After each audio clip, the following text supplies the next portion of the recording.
다 같이 합독하겠습니다. 사랑하는 자들아, 우리가 이같이 말하나 너희에게는 이보다 더 좋은 것, 곧 구원에 속한 것이 있음을 확신하노라.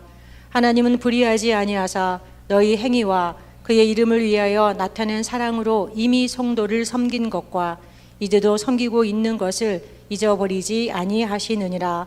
우리가 간절히 원하는 것은 너희 각 사람이 동일한 부지런함을 나타내어 끝까지 소망의 풍성함에 이르러 게으르지 아니하고 믿음과 오래 참음으로 말미암아 약속들을 기업으로 받는 자들을 본받는 자 되게 하려는 것이니라.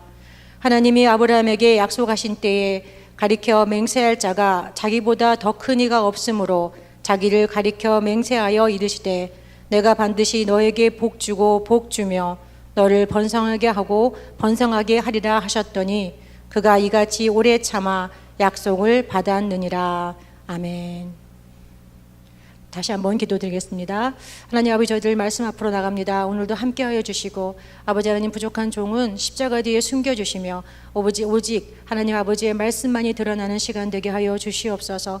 아버지 하나님, 저희들에게 듣는 귀를 허락하시며 깨닫는 마음을 허락하셔서 주여 이 시간 참으로 하나님 아버지의 마음이 느껴지게 하시고 아버지 힘든 이 인생에서 2024년도 다시 한번 출발해선 저희들에게 아버지의 음성이 들리는 시간 되게 함께하여 주시옵소서.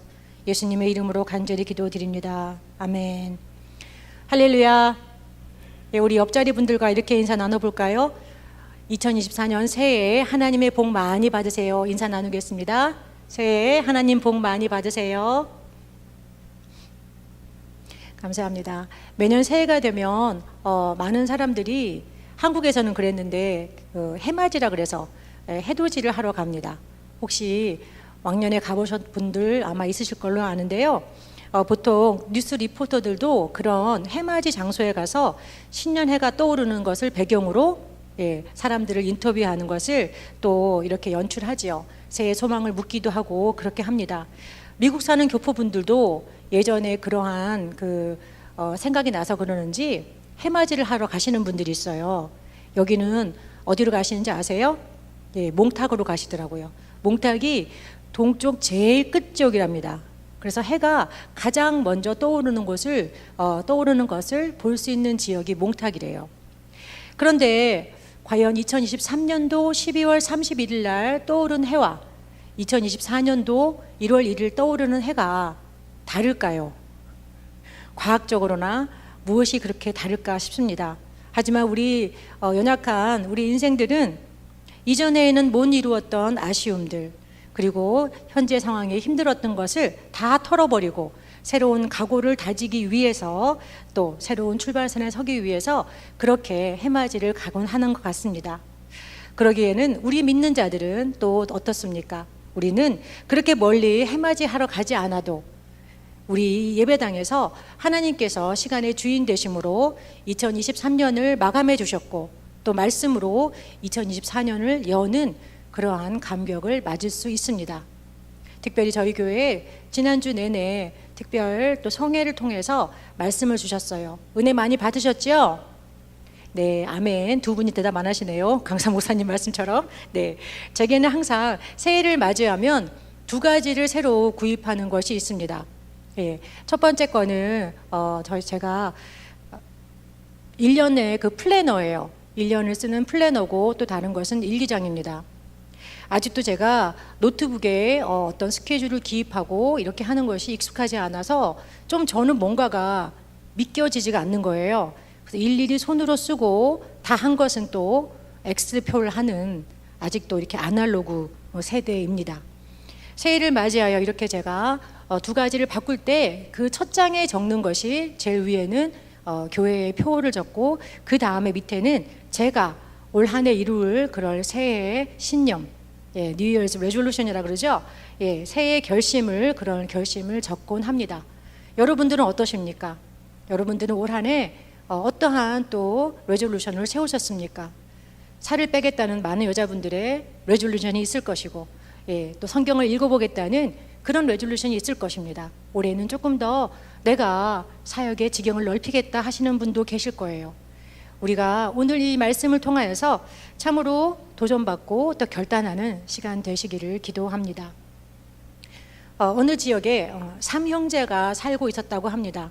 이 형제들이 3명이나 되는데 이들이 열심히 일하고 성실했지만 참으로 가난했어요.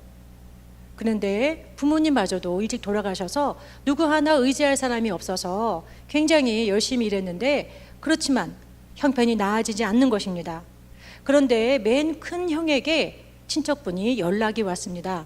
야야야, 너 그 큰 이모 알지? 제일 큰 이모? 알아요.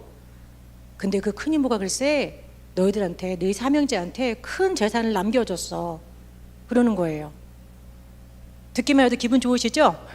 그래서 근데 그 큰 이모가 아주 알부자거든요. 그래서 삼형제가 아니 웬일이래요? 그래 어서 가서 거기 변호사한테 가서 너희들이 진짜 조카인 것을 확인하고 그 재산을 받아가라 했어요.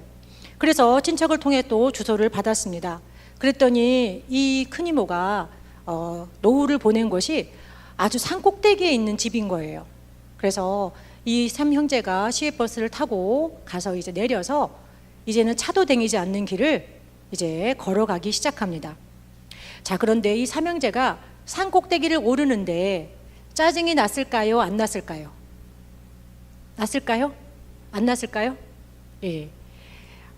아구 힘들어 라는 말이 입에서 나왔을까요? 아니면 아이고야 이거 길이 멀어서 못 해먹겠다 돌아가자 했을까요? 아니지요. 아마 몇 시간의 산행도 기쁨과 그리고 감사함으로 그리고 기대함으로 올라갔을 것입니다. 이 이야기는 존 파이퍼 목사님의 인내라는 책에 나오는 예화입니다. 제가 잠깐 이렇게 조금 각색을 했는데요. 존 파이퍼 목사님께서는 우리 믿는 사람의 인생이 이와 같다고 말씀하셨습니다. 우리는 내 앞에 놀라운 좋은 소식이 있다는 것이 나를 위해 준비한 그런 상이 있다는 것을 믿고 기쁨으로 산을 오르는 그러한 사람들이라는 것입니다. 지금 우리는 힘들고 그 선물과 그 상이 보이지 않지만 그것을 믿음의 눈으로 바라봤을 적에 나의 산행길이 힘들지 않다는 것입니다. 오늘 저희가 나누는 본문 히브리서는 예수 그리스도를 믿는 히브리인들, 즉 유대인 크리스찬들을 향한 책입니다. 초대교회의 구성원들은 크게 히브리파와 헬라파로 나뉘어졌습니다. 즉 한 교회 안에 믿음으로 만난 그런 구성원이지만 유대인이 있고 이방인들이 있었습니다. 그중 히브리파 크리스찬들은 이방 지역에서 생활하는 유대인들로 우리로 치면 이민 2세대, 우리들의 다음 세대인 그러한 기독교인인 것입니다. 우리 한인 2세들이 어떠세요? 여기서 나서 여기서 자라지만 김치 먹고 세배도 하고 돈 달라고 당당하게 세배도 하지 않습니까? 모든 문화나 이런 것이 한국인하고 거의 흡사하게 닮아가는 것처럼 이렇게 히브리파 크리스찬들도 조상들의 전통에 능통하였습니다. 그런데 그들에게는 한 가지 유혹이 있었어요. 그들이 믿음으로 구원받는다는 것은 들었지만 조상들의 그런 모습을 보면서 자란 그들로는 믿음만으로 구원받는다는 것이 영 찝찝한 거예요. 무언가 제사를 더 드려야 할 것 같고 무언가 내가 예전에 그러한 전통을 따라야 하지 않나라는 그러한 사고방식이 계속 올라오는 것입니다. 그래서 히브리서를 통해서 예수 그리스도를 믿는 믿음만이 온전하게 너를 구원할 수 있다는 것을 가르치고 있습니다. 그러기 위해서 예수님은 그 모든 것보다 우월하다라고 말씀하시는 게 히브리서예요. 히브리서 보면은 예수님은 천사보다 우월하고 그들이 그렇게 숭배하는 모세보다도 우월하고 제사 모든 것보다 우월하다고 계속 그러한 내용들을 들어서 증명하고 있습니다. 그것은 바로 예수님 한 분만으로 우리의 구원은 충분하다는 것입니다. 그리고 두 번째로 히브리서의 주제는 고난이 닥쳐올 때 이러한 충분하신 온전하신 예수님에 대한 믿음만으로도 넉넉히 이겨낼 수 있는 우리여야 된다는 것입니다. 히브리서 10장 32절을 보면 전날에 너희가 빛을 받은 후에 고난의 큰 싸움을 견디어낸 것을 생각하라 라고 하였습니다. 또한 34절에 보면 너희가 갇힌 자를 동정하고 너희 소유를 빼앗기는 것도 기쁘게 당한 것은 더 낫고 영구한 소유가 있는 줄 알미라 라고 하였습니다. 즉 이 당시 이 히브리파 기독교인들은, 초대교회 사람들은 예수님을 믿음으로 말미암아 그들이 복받고 누리는 것이 아니라 고난의 큰 싸움을 견뎌내었고, 어떤 사람은 갇히기도 하고 또 어떤 사람은 소유를 빼앗기기도 하였다는 것입니다. 이러한 고난을 견뎌낸 자들은 지금 저들을 향해서 당부하고 있으니 바로 2장 1절에서 흘러 떠내려가지 않도록 함이 마땅하니라 입니다.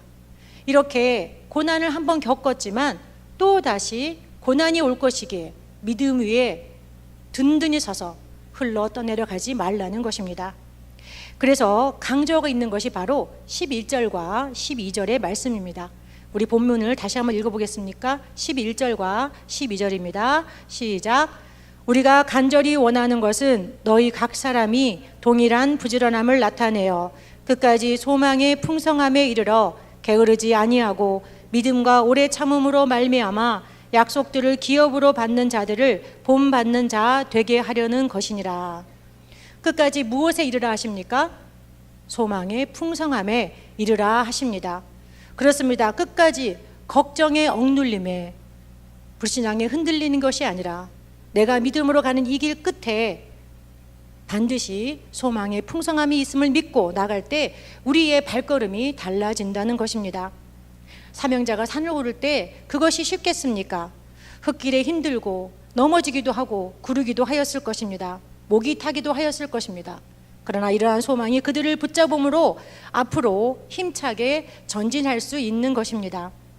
여러분에게는 이러한 산 소망이 있으십니까?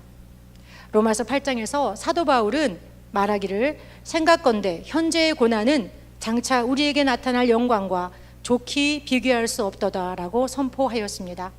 장차 우리에게 나타날 영광, 이것을 붙잡는 자만이 매일 삶을 기쁨으로 드릴 수 있는 것입니다. 그렇다면 우리는 어떻게 이렇게 소망의 풍성함을 단단히 붙잡을 수 있을까요? 이러한 관점에서 다시 본문을 보았을 때 제가 가장 눈에 띈 것은 9절의 첫 부분입니다. 사랑하는 자들아 라고 본문의 저자가 우리를 부르는데 마치 그 음성이 하나님께서 나를 부르시는 것 같았습니다. 아, 그렇구나. 소망의 풍성함을 단단히 잡기 위해서는 다시 한번 하나님께서 나를 얼마나 사랑하시는지 그 사랑을 깨달아야 하는구나 또한 깨닫게 됩니다.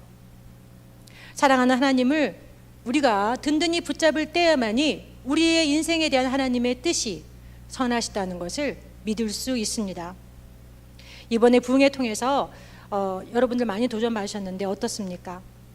당신이 믿는 하나님은 큰 하나님이십니까? 아니면 작은 하나님이십니까?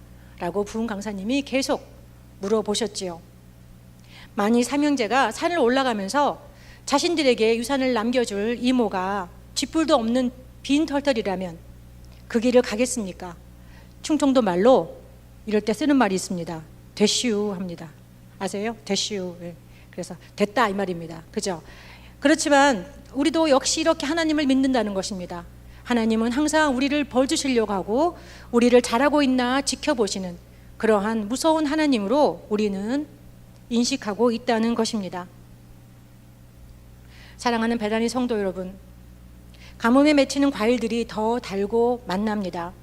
고난을 인내로 통과했던 사람들은 그 인내의 열매의 맛을 압니다. 그렇기에 다시 고난이 닥쳐도 이겨낼 수 있고 하나님 앞으로 나아갈 수 있는 것입니다. 본문의 10절에 보면 또한 하나님의 그러한 자비하신 모습이 드러납니다. 하나님은 불의하지 아니하사 너희 행위와 그의 이름을 위하여 나타낸 사랑으로 이미 성도를 섬긴 것과 이제도 섬기고 있는 것을 잊어버리지 아니하시니라 하셨습니다. 특별히 3부 예배는 제가 알기로는 교사들도 많이 하시고 2부 때에 다른 많은 사역을 하시면서 이제 사역을 하느라 3부 예배를 들으시는 분들이 많은 줄 압니다. 그런데 하나님께서 그러한 모든 내가 하나님을 위한 일들을 잊어버리지 않으신다고 약속하신 것입니다. 아멘. 네.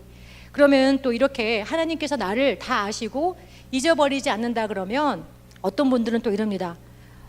내가 그러면 잘못한 것도 잊어버리지 않으시나?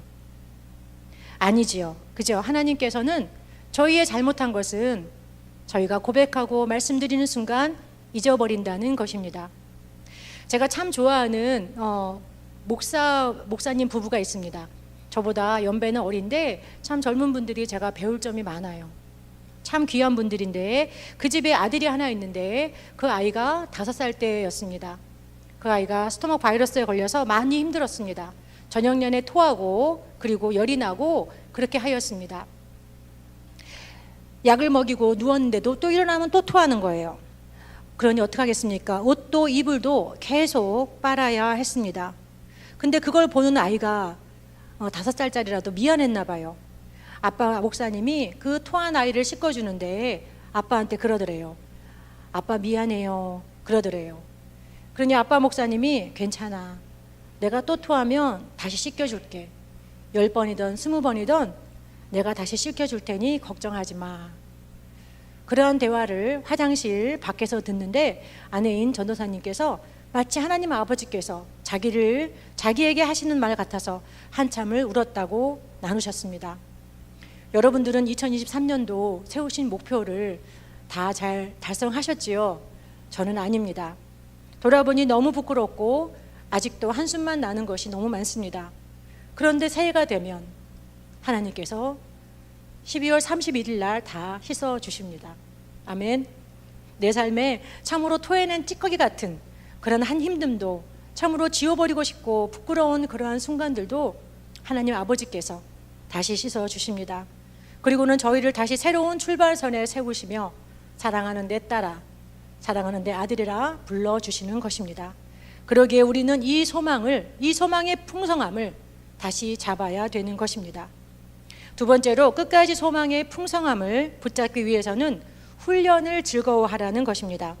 로마서 8장 17절에 보면 자녀이면 또한 상속자, 곧 하나님의 상속자요 그리스도와 함께한 상속자니 우리가 그와 함께 영광을 받기 위하여 고난도 함께 받아야 할 것이라 하였습니다. 믿는 자들에게 훈련은 보통 고난을 통해 옵니다. 고난이나 훈련이 달가울 사람이 누가 있겠습니까? 그렇지만 본문 11절에 보면 먼저 동일한 부지런함을 나타내라고 하였습니다. 동일한 부지런함. 해가 바뀌고 신년이 되면 가장 붐비는 곳이 헬스장이라고 해요. 그런데 한 달을 못 넘긴대요. 그러한 우리의 어떤 부지런함이 아니라 동일한 부지런함. 우리 삼형제가 산을 오를 때 동일한 부지런함으로 열심히 나아갔을 것입니다. 산을 타보신 분들은 아시겠지만 산을 타다 보면 어느 구간을 지나고 나면 약간 정신이 몽롱해지면서 그냥 발이 움직이는 구간들이 있어요. 예, 그 구간들에 되면은 힘이 들지만 그냥 발은 움직입니다. 그리고 그 구간대에 쉬면은 되지 않아요. 다시 일어날 수가 없습니다. 이렇게 신앙에서도 동일한 부지런함을 요구하고 있다는 것입니다. 같은 말씀이 11절에도 나옵니다. 게으르지 말라고 하셨습니다. 그러면 사람들이 언제 게을러집니까? 예, 여기 있는 분들 다 결혼하신 분들이라서 연애하실 때 처음에는 열심히 꽃도 사주고 영화관도 끊어주고 합니다. 예, 근데 횟수가 이제 연애 횟수가 거듭되면 뭘 이렇게 됩니다. 그죠? 그리고 처음에는 아가씨가 좋아하는 대로 식당을 잡습니다. 점점 돼지불고기 쪽으로 가게 됩니다. 그죠? 예, 어떻습니까? 게을러지게 됩니다. 애정이 식는 거지요. 교회 나와 믿음으로 구원받고 은혜 받으면 정말 나오지 말라고 해도 열심히 나오십니다. 그런데 어느 순간부터 또 게을러집니다. 집과 교회의 거리가 달라진 건 아니에요. 이사를 가지 않았기 때문에. 그런데 어느 순간부터 그 거리가 멀어집니다. 바로 마음의 문제인 것입니다. 여러분들의 마음의 거리는 어떠하십니까? 나와 하나님 사이에 그 무엇도 비집고 들어갈 수 없도록 마음을 지키고 계십니까? 다음으로 보면 믿음과 오래 참음을 말하고 있습니다. 영적 훈련이란 내가 할 수 없는 것을 이루기 위해 내가 할 수 있는 일을 하는 것이다. 다시 말씀드리겠습니다. 영적 훈련이란 내가 할 수 없는 것을 이루기 위해 내가 할 수 있는 일을 하는 것이다. 믿음은 내가 아무리 열심히 해도 키울 수 없습니다. 오래 참음도 마찬가지입니다. 그러면 어떻게 해야 됩니까? 그러기에 믿음의 주요, 온전케 하시는 예수를 바라보아야 합니다. 예수님을 자주자주 바라볼수록 어느 순간 내 안에 예수의 모습이 생겨나고 있는 것입니다. 매일 성경을 통해서, 기도를 통해서 우리가 그렇게 주님을 바라보고 애쓰고 내 힘으로 안 되기에 성령님만 의지할 적에 성령님께서 나를 이끌어 나가시는 것입니다. 그리하여 조금씩 나도 모르는 사이에 예수 그리스도의 모습이 내 안에 드러나게 되는 것입니다. 마지막 세 번째로 약속들을 기업으로 받은 자들을 본받는 자 되라고 하십니다. 친절하게 예까지 드러났어요. 예로 든 자가 누구냐면 바로 아브라함입니다. 아브라함을 믿음과 오래 참음으로 약속들을 기업으로 받은 자라는 본으로 삼아 놓으신 것입니다. 13절에 보면 하나님께서 아브라함에게 약속하실 때에 가리켜 맹세할 자가 자기보다 더 큰 이가 없으므로 자기를 가리켜 맹세했대요. 하나님께서 자기보다 큰 이가 없으면 자기 이름으로 맹세한 것입니다. 근데 이것이 아브라함이 믿은 하나님이에요. 아브라함은 하나님을 다른 모든 신 위에 가장 큰 신으로, 참 신으로 믿은 것입니다. 그래서 하나님께서 그 믿음을 기뻐하셨습니다. 그런데 이렇게 믿음을 기뻐하였지만 실제로 아브라함에게 주신 약속을 이룬 것은 여러분 알다시피 25년이나 걸렸습니다. 아니, 자식이나 주시면서 번성하고 번성하게 하리라, 이렇게 그 밑에 보면 말씀하시잖아요. 너에게 번성하고 번성하게 하리라. 자식이나 주시면서 약속하면 얼마나 믿기가 쉬웠겠습니까? 그런데 언약을 하시고 75세에 언약하시고 100세가 되기까지도 사라가 전혀 아무 조짐이 없는 것입니다. 그런데 그것을 아브라함은 믿었고 소망의 풍성함을 지켰고 오래 참아 약속을 받았다는 것입니다. 이러한 자들을 본받으라고 합니다. 자, 본받으려면 어떻게 해야 됩니까? 믿음의 사람들과 신앙의 공동체 속에 머무셔야 합니다. 그래서 내가 신앙의 선배에게 본을 받고 내가 자라나 신앙의 후배에게 본이 되어지는 삶이 되어야 합니다. 예전에 저희 교회에서 알파 프로그램을 새롭게 도입하기 위해서 한국에서 많은 목사님들을 모시고 저희가 배운 적이 있습니다. 그래서 시범적으로 한 적이 있어요. 그 목사님들께서 단시간 있으셨기 때문에 저희가 오전, 오후 이렇게 알파를 막 하루에 2번씩 하고 그랬습니다. 그러니까 조별로 돌아가면서 여러 가지를 섬겼어요. 제가 그때 맡은 조가 그날 데코레이션이었습니다. 그래서 오전에 프로그램을 마치고 오후에 데코레이션을 해야 되는데 오전 프로그램을 마친 팀들이 저희 팀들이 다 돌아갔어요. 그래서 오후에 프로그램 하기 전에 일찍 와서 우리가 데코레이션을 하자 약속을 했습니다. 그래서 저도 교회를 나가려고 하는데 그때 장미꽃이 막 도착한 거예요. 저희가 장미꽃이 주제였거든요. 그래서 우리 조장 권사님께서, 제가 그때 집사였으니까 이거 왔는 김에 빨리 정리를 하자, 꽃을 꽂을 건 꽂고 꽃잎을 뗄 건 떼자, 이러시는 거예요. 그래서 알았어요 해서 제가 이제 꽃잎을 열심히 뜯어 놓았습니다. 그러다 보니 1시간 반 정도 더 일을 하게 되었어요. 부랴부랴 아이들을 픽업하러 가고 조장 권사님이 그러시는 거예요. 집사님은 미리 일했으니까 늦게 와도 돼, 그러시는 거예요. 저는 또 그 말을 찰떡같이 믿고 원래 모이는 시간보다 조금 늦게 왔어요. 아이들도 제가 픽업했는데 애들이 차에서 자고 저도 피곤했고 그랬습니다. 그래서 보니까 왔는데 다른 팀원들은 다 일찍 와서 나머지 일을 해서 그 제가 뜯어놓았던 꽃잎을 이렇게 예쁜 초와 물 위에 띄워 놓은 거예요. 그게 센터피스로 있는데 아주 예뻤습니다. 예쁘네. 제가 이거 이렇게 했구나, 예쁘네, 이랬어요. 근데 어디든 그런 분들 계시잖아요. 센 언니들, 그죠? 저보다 나이는 어렸어요. 근데 세면 언니예요, 그죠? 그 중에 한 집사님이, 센 집사님이 이렇게 말씀하셨어요. 정확하게 뭐라 그러냐면 뭐 했다고 아는 체 하세요? 이랬어요. 네. 너무 무한하잖아요, 제가. 그래서 제가 무언가 제 상황을 설명하려고 아니 그게요 그러는데 갑자기 제 안에서 너무나 큰 소리로 하나님께서 감사하라 그러셨습니다. 제가 중간에 이렇게 딱 입이 얼어붙었어요. 그리고 제가 그동안 이렇게 하다가 제가요 하다가 감사라는 소리 듣고 갑자기 하나님께 뭐를 감사해요? 이렇게 질문을 했어요. 지금 상황이 이게 무엇을 감사해요? 제가 이 질문이 올라왔어요. 테일 분위기가 아주 그냥 어색했겠죠. 그때 다른 분들이 막 이렇게 무마를 시켜서 그리고 그 집회가 끝났습니다. 여전히 제 마음이 찜찜했어요.